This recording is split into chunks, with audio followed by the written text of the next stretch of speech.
Talent hits a target no one else can hit. Genius hits a target no one else can see. Compassion is the basis of morality. A man can be himself only so long as he is alone, and if he does not love solitude, he will not love freedom, for it is only when he is alone that he is really free.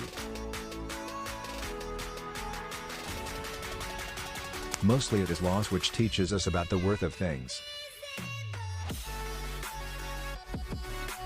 The assumption that animals are without rights and the illusion that our treatment of them has no moral significance is a positively outrageous example of Western crudity and barbarity. Universal compassion is the only guarantee of morality. Every man takes the limits of his own field of vision for the limits of the world. Happiness consists in frequent repetition of pleasure. It is difficult to find happiness within oneself, but it is impossible to find it anywhere else. The person who writes for fools is always sure of a large audience.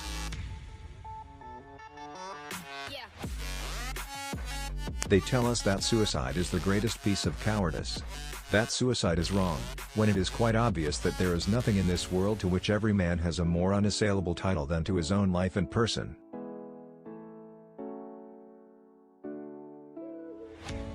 Every miserable fool who has nothing at all of which he can be proud, adopts as a last resource pride in the nation to which he belongs. He is ready and happy to defend all its faults and follies tooth and nail, thus reimbursing himself for his own inferiority.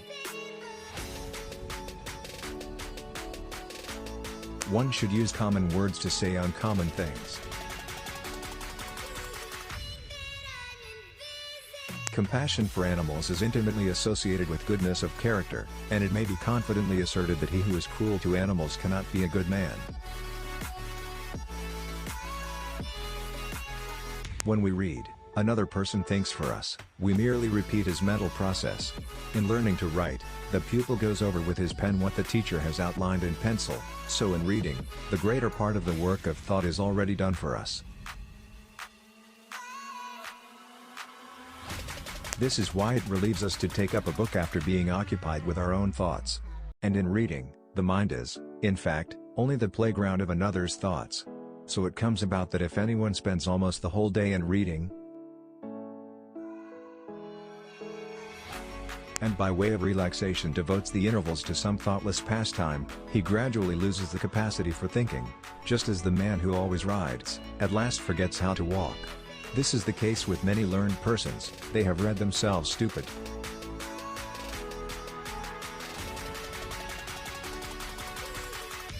That when you're buying books, you're optimistically thinking you're buying the time to read them. Paraphrase of Schopenhauer. We forfeit 3/4 of ourselves in order to be like other people. The art of not reading is a very important one. It consists in not taking an interest in whatever may be engaging the attention of the general public at any particular time.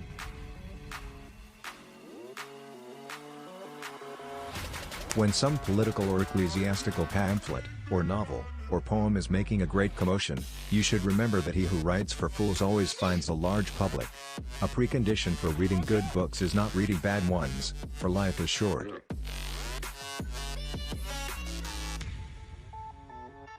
A sense of humor is the only divine quality of man. We will gradually become indifferent to what goes on in the minds of other people when we acquire a knowledge of the superficial nature of their thoughts, the narrowness of their views and of the number of their errors. Whoever attaches a lot of value to the opinions of others pays them too much honor. If children were brought into the world by an act of pure reason alone, would the human race continue to exist?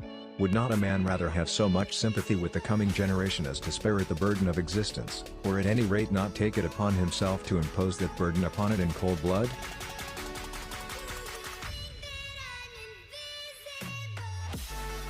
Thank you all who have stopped by my channel. Hopefully these good quotes from Arthur Schopenhauer become motivation for all of us.